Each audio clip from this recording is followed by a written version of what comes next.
Who shot Tupac? I already know who shot me. I believe in karma. I believe in all of that. We are here today to announce the arrest of Keefe D for the murder of Tupac Shakur. Do you have any idea who shot Suge? I'm pretty sure Suge knows who shot Suge. Yeah. Well, I mean, so when he comes out of sedation, I'm sure anybody who gets shot will tell you who shot them, right? Yeah. But if the police say nobody shot him, I believe nobody shot him. And if nobody shot him, that's the same nobody that shot Tupac. And if nobody shot Tupac, it's the same nobody that shot MLK. Tupac hit us with Hit 'Em Up, and that joint was cold. I had to make the call to Biggie, and I said, we not gonna respond. Somebody's gonna get hurt. Trying to see me weak, hearts I rip. Biggie Smalls and Junior Mafia, some more. New court documents show that Keefe D. Davis accused Sean Diddy Combs of paying $1 million for the rap icon Tupac Shakur. Feed him out of the part for Bishop and Juice. Bishop! What you want? Puff wanted that part too. He auditioned for that part too. You understand? People may not tell y'all that, but he auditioned for that part too. And then you gotta see, like, you could just go tell that the drugs had his mind so messed up, whereas that he started thinking he was Tupac. For instance, did you see that Grammy speech he did? We decide what's hot. If we don't go, nobody goes. If we don't support, nobody supports. We control what's cool. We control what's hot. Hey, listen to the verbiage in there. He's saying the same stuff Pac was saying. As far as fashion, it's the young niggas. As far as the words, slang, the movies, what's hot, it's the young niggas. Yeah. We control that. He's saying the same stuff about why? Why? It's crazy. 50 Cent's documentary on Diddy has already stirred major attention by highlighting serious allegations surrounding Sean Diddy Combs and his connection to some of hip-hop's most debated moments. Now, comedian Katt Williams has fueled even more speculation by claiming he shared information about Tupac Shakur's death that Netflix allegedly chose to leave out of Sean Combs' The Reckoning. A longtime critic of Diddy, Williams says he turned down lucrative opportunities to avoid being associated with that circle and has spent years collecting stories, insights, and accounts that he believes could change how people view the past. Some supporters even speculate that his collection includes unseen footage and first-hand testimony related to Tupac, material they believe would have taken the documentary in a much different direction. Although the Netflix series examined alleged links between Diddy and several controversial events from the 1990s through interviews and archival material, 50 Cent has said a large portion of the content never appeared in the final version, claiming nearly 140 hours of footage remains unused because it could not fit into the 4-episode format. One reported detail that was left out involved Diddy's past relationship history intersecting with people connected to Tupac, which was reportedly removed due to limited runtime. Williams maintains that the story extends well beyond those omissions, arguing that the complete picture is far more detailed and complex than what has been shown so far. While Netflix continues to stand by its editorial decisions, many fans remain curious whether future projects or another season could reveal the material that was excluded and shed more light on one of hip-hop's most enduring mysteries. On that day, at 19-ish years old, boom, he becomes famous. Wow. And he creates that rumor reputation of he can put the biggest parties in the world and people show up, the biggest promoter. So that became a way where his image got bigger and bigger and bigger with this. And then when you continue, there's a part with what he didn't like is that Tupac and Biggie started getting very close because Tupac would allow Biggie to open for him. So you guys have to realize, I had Greg Kading on the show 10 years ago. Greg Kading is the guy that was the lead investigator of Tupac. He was in the documentary as well. He was investigating what happened to, he was investigating what happened to, and Rob, if you can pull up the podcast with he and I, and the way I did it on the board, and I put all the suspects of who could have been. And then he gets to recording and shows with Keefe D. Keefe D is the guy that was the boss who Diddy allegedly offered $1 million. They said, I'll take $1 million to take both of them out. So, and he's saying the recording, he's saying it to the feds. So right here, if you zoom in on this list, Rob, can you zoom in on the list? Okay. So if you zoom in, you see the bottom 3 names. You see the bottom 3 names right there? On the right? By his right hand. Tupac? Right there. Yeah, that's Keefe D is right in the middle. Okay. The one to the left is the guy that stole one of the Death Row Records chains. Zoom in a little bit. You can't do it? Okay, it's all good. No worries. So the guy in the middle is the guy that's having a conversation who says, yeah, he offered us $1 million to take him out, Keefe D. And so they try to get the money. They're not able to kill both because he wanted them to kill both Suge and Pac. In the car? They only kill Pac, and they don't kill Suge. So allegedly, they got paid $500,000. The $500,000 was paid to the guy on the right, all the way to the right. You see the guy on the right? Corey. He's the one allegedly that got the $500,000. And that money never went to Keefe D or anybody else. The guy on the left is the one that stole the chain, the chain, which was a Death Row Records chain. That's a way of saying I got your rapper's chain. Because if you were one of the guys, Death Row. So long story short, this whole thing is a recording that he said this. So what does Diddy do? Rob, can you pull up this song? It's a song called Black Rob, featuring Mark Curry and Mario Winans. If you can just type in lyrics, okay? So he gets $1 million. Can you go to the lyrics? And Diddy's in the lyrics when he gets started. Go a little bit lower. Boom. Muscle. You see it in this game? Can you type in the word in there, Rob? Nice guy. Type Control F, nice guy. Okay, right there. Look at it's 1999. No more Mr. Nice Guy. Been nice too long. I'm just going to start making y'all disappear. Man, first I'm going to take your records off the radio. Then I'm going to erase your social security number. Take your birth certificate out flies. I'm going to do your whole effing family. Ain't nothing but mercy. And then, by the way, in the lyrics, he says, I'll drop $1 million on your head to erase you. Can you type in, I'll drop $1 million? Just put Control F.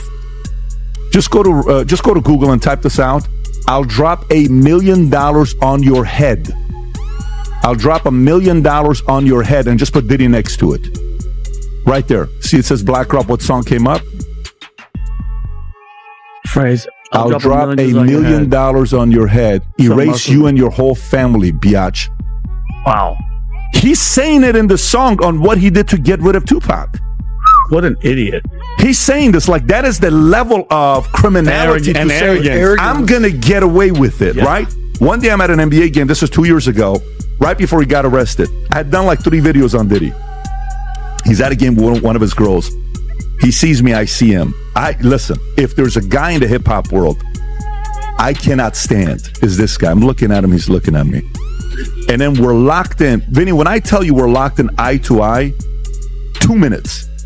And you're not breaking. Neither one of us are breaking. And it's across the... Look, you don't understand. To me, Tupac was as a young kid coming up, he played a very big role as in your painting. Yeah, he's the most influential people in your life. To me, that guy was so to me, you took this guy out. I investigated a lot of people based on the reports and things that we talked to a lot of different people. It always comes. The story takes a dramatic turn as Gene Deal returns with one of his strongest claims to date, connecting Diddy, Tupac, and a network of personal relationships into a narrative that has sparked widespread discussion. According to Deal, the tension between Diddy and Tupac extended far beyond music, fame, or the East Coast-West Coast rivalry, reaching a much deeper and more personal level. He suggests that what appeared to be competition was actually driven by jealousy, claiming Diddy closely watched Tupac's influence, his image, and the people around him. Deal alleges that whenever Tupac formed new connections, Diddy would eventually appear within those same circles, describing it as a recurring pattern rather than a coincidence. He further argues that this reflected Diddy's mindset at the time, where admiration and resentment existed side by side. Deal also points to instances where he believes Diddy adopted elements of Tupac's style, attitude, and ambitions, implying that rivalry gradually evolved into imitation. He goes on to question the widely accepted narrative of constant hostility during the East Coast-West Coast era, recalling occasions when Diddy, Tupac, and Suge Knight interacted in a calm and respectful manner, suggesting that the reality of that period may have been far more layered and complicated than many people have believed. Tupac stuff. Now, we all know Diddy and the feud with Biggie and everything, but they were saying that Diddy was really, really jealous of Biggie and Tupac's relationship. Right. You know what I'm saying? And Kirk Burrows, the president of Bad Boy, he knew Puff real well. Real well. So he made those accusations, and then you could see it too. You could see like every girl that Pac talked to. Sally Richardson, you know what I'm saying? Diddy got with her. Sarah Chapman, Diddy got with her. You understand? You know, the list goes on and on and on. You understand? If he seen Pac with him, he wanted him. If he saw Pac wear it, he wanted to have it. You understand? Pac beat him out of the part for Bishop and Juice. You understand? Puff wanted that part too. He auditioned for that part too. You understand? People may not tell y'all that, but he auditioned for that part too. So, you know, he wanted, and then you gotta see, like, you could just go tell that the drugs had his mind so messed up, whereas that he started thinking he was Tupac. For instance, did you see that Grammy speech he did? I mean, I've seen quite a few speeches from Diddy. I don't remember. Hey, listen to the verbiage in there. He's saying the same stuff Pac was saying. Oh, wow. The same, okay. The same. If you people go back, he's saying the same stuff with Pac. Why? Why? It's crazy. You know what I'm saying? He did have he disliked Pac, but he also loved him in certain things. It's a strange, weird. It's a strange, weird, I guess, relationship that they had, bro. Yeah, that is crazy, man. Because I even interviewed Reggie, and like Suge and Diddy were cool too. Even when their beef was going on, I heard they were still communicating and like not. I don't know, man. It was like this weird dynamic that they had. Y'all thought it was an East Coast, West Coast war. One day we was in behind a house of blues. You hear me? We was driving through that. We had a reporter in the car. He was either from Billboard or he was from, what's that other big magazine? Rolling Stones. It may have been Rolling Stones. He's in the car with me. Riz is on the driver's side. Riz is on the passenger side in the back. The reporter is in the middle. I'm on the driver's side in the back. You got Kenny driving. Puff is in the front. We see Suge and Tupac. Right? Pac is in a white Rolls Royce convertible. Suge is in a red Rolls Royce convertible. It's about a House of Blues. Behind the House of Blues, it was about in the afternoon. It wasn't even late at night or nothing like that. So Puff rolled up to Pac. We rolled up to Pac, and Puff said, "Yo, what up, Pac?" Pac looked at that nigga and turned his head and got back on his phone. My man Riz said, "Speak to Suge. Suge is the boss. Speak to Suge." Puff, we roll up to Suge car. Yo, what up, Suge? Nothing much. What's happening? He said, "Yo, man, we got any problems? You know, we got any problems out here?" Suge said, "I don't know no problems y'all got out here." You understand what I'm saying? He said, "We good?" He said, "Yeah, I guess y'all good." You know what I'm saying? You good? They talking like that. We drive off. So, did they talk? Yeah, they talk. I seen Pac talk to Puff after that Quad Studio thing. We was in the Roxy. Pac arm was in a sling. Pac arm was in a sling or something like that. A dude lit a cigarette for Pac. We was in the Roxy downtown. Him and Puff was talking like they was talking. Damn. So, It's a crazy dynamics, but it is what it is, bro. Adding another dimension to the discussion, Katt Williams' long-standing remarks now appear more significant when viewed through the lens of recent events. Looking back, it's notable that as early as 2014, years before the latest documentary about Diddy, Williams was already suggesting there were connections between Diddy and Tupac that few people were openly discussing. In clips from that period, he wasn't simply making jokes or repeating rumors. Instead, he implied that there were deeper relationships within Tupac's circle that had yet to come to light. Unlike online speculation or secondhand commentary, Williams spoke with confidence, giving the impression that he believed he understood details others were unwilling or unable to reveal. His comments came across as measured rather than sensational, reinforcing his view that much of the story had remained hidden behind loyalty, silence, and outside pressure, and that what the public has seen so far may represent only a small part of the bigger picture. So, have you heard from Suge? Yeah. How's he holding up? Well, first of all, I was there that night. I was with Suge. Oh, you were with him. Okay. Do you have any idea who shot Suge? I'm pretty sure Suge knows who shot Suge. Yeah. Well, I mean, so when he comes out of sedation,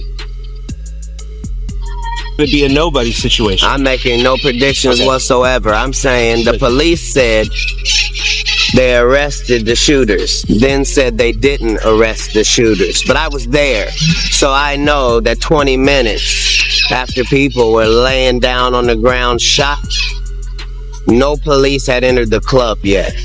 Did Suge do anything to provoke this, or? Nobody in the world has ever provoked themselves being shot. That's true. There's only two ways to get shot.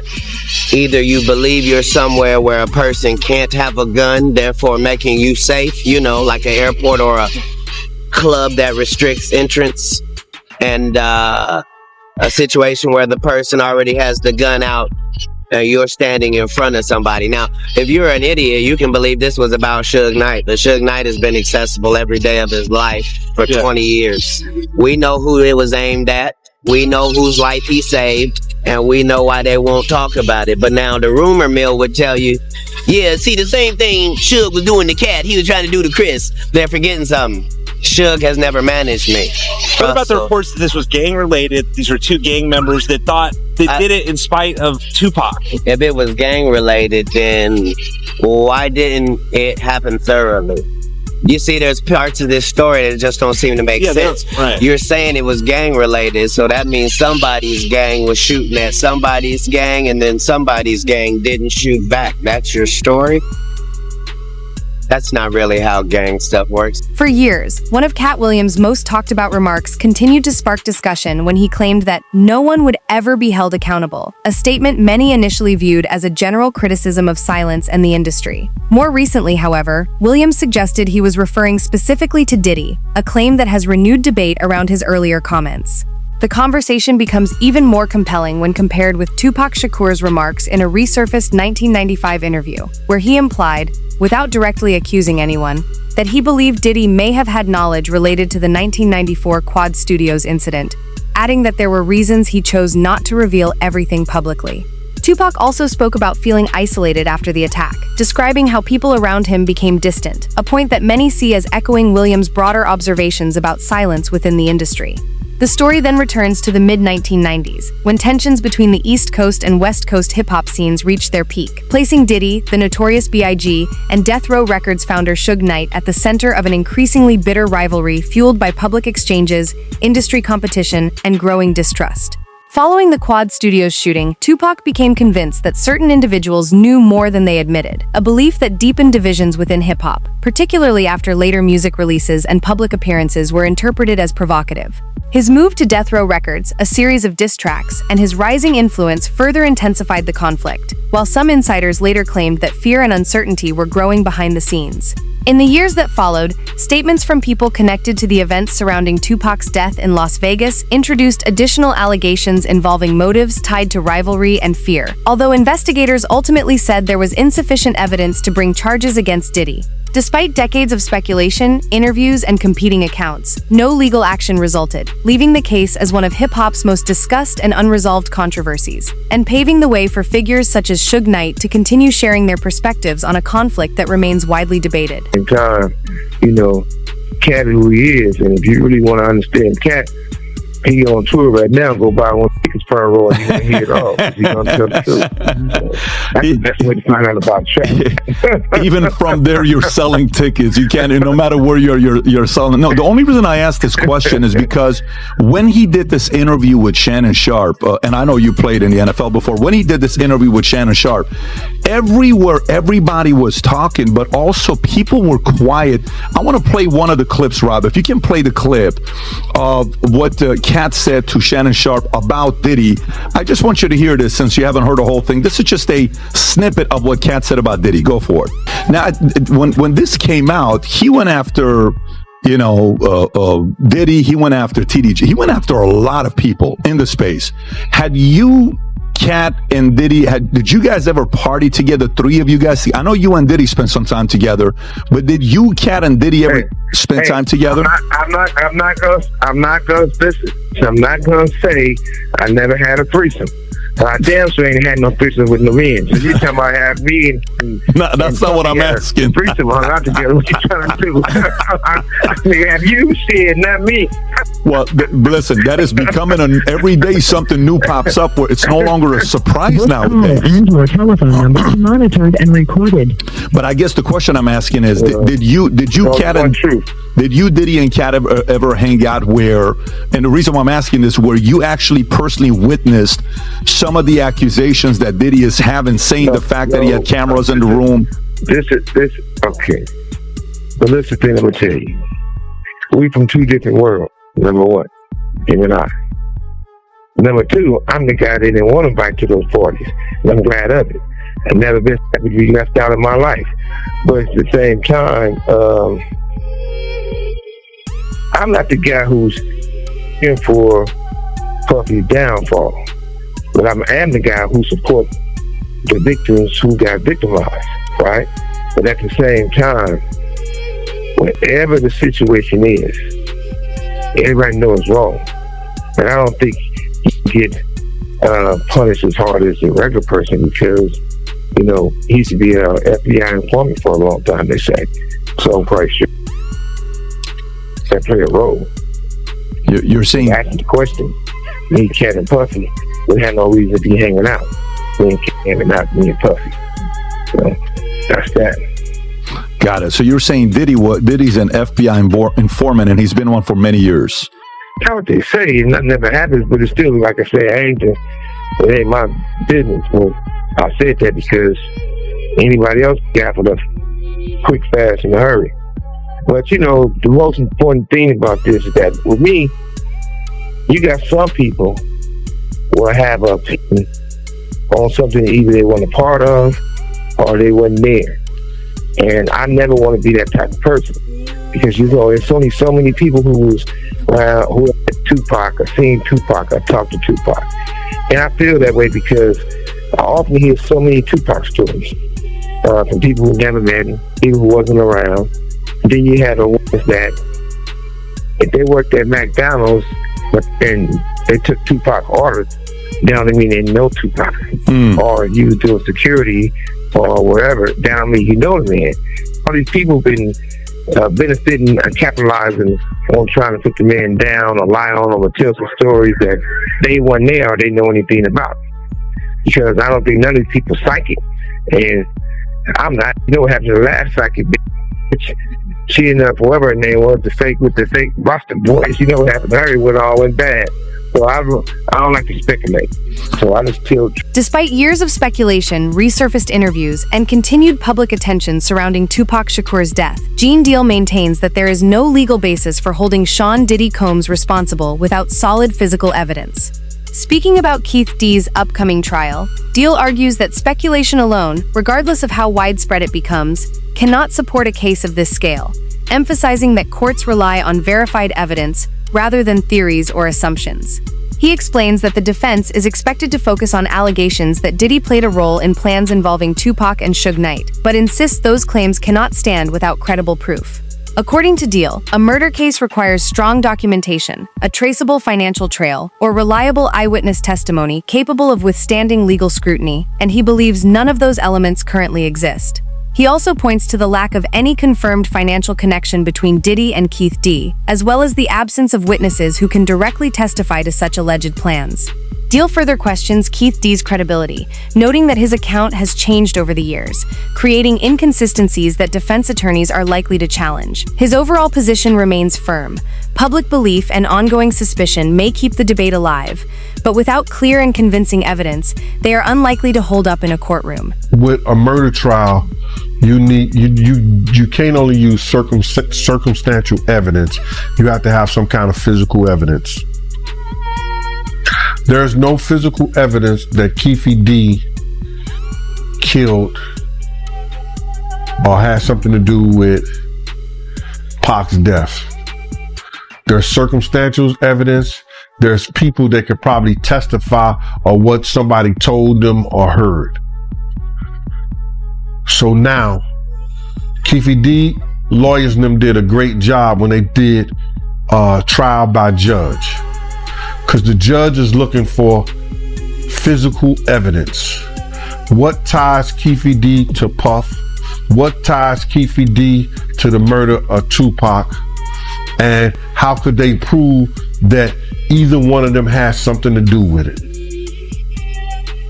Somebody would have to get on the stand and say that I saw him, he told me, and they want to have to believe them. So, do they believe Keith D? If he told a lot of different stories, you got to realize he may have told more than one or two stories, because he tell that story now. What about the stories he told prior to this? You understand what I'm saying? So you're going to look at that. You're going to look at, okay, did he get the money? Where's the money at? Who got the money? Who wrote the check? Who paid the money? Where did it come from? When did it come from? It's a lot of mitigating circumstances in that whole case that is going to be hard to prove. You could easily say anything, but you got to look at that. Keith D defense is going to say, okay, this was a gang situation.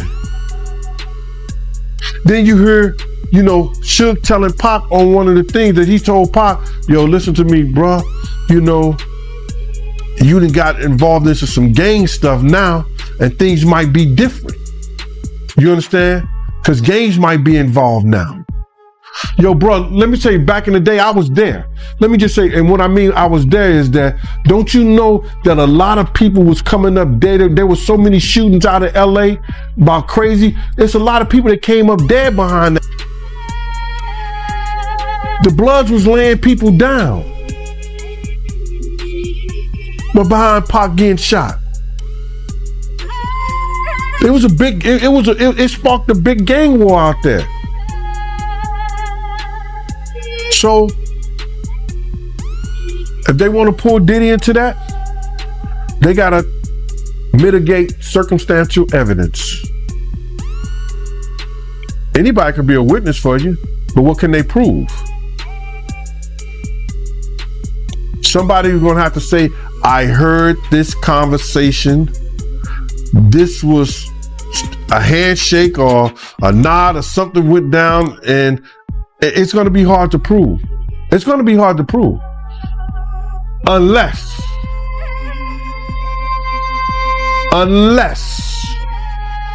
they follow the money. They were always saying stuff and they try to make it seem like I said it. I never said it. All I said was I saw a check for $1 million. Right?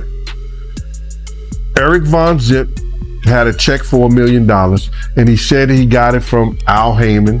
Not Al Heyman. What's the dude's name? He was married to Gladys Knight. Black Ground Records. Barry Hankerson. And he said, I got this check from Barry Hankerson, and what's the other dude's name? Jimmy Henchman. And it's for is for me selling my record label to him. I said, I didn't know you had a record label. I said, I didn't know you had a record label. And when he showed us, and I said, us the check. When he showed us the check, it wasn't only me. I said, dog, when did he get a record label? So what do you think? Is the truth simply impossible to prove because there's no clear paper trail? Or could important evidence still be waiting to come to light? Share your thoughts in the comments and join the discussion. If you found this breakdown interesting, be sure to subscribe so you don't miss any future updates. Thanks for watching, and until next time, stay informed, stay aware, and take care.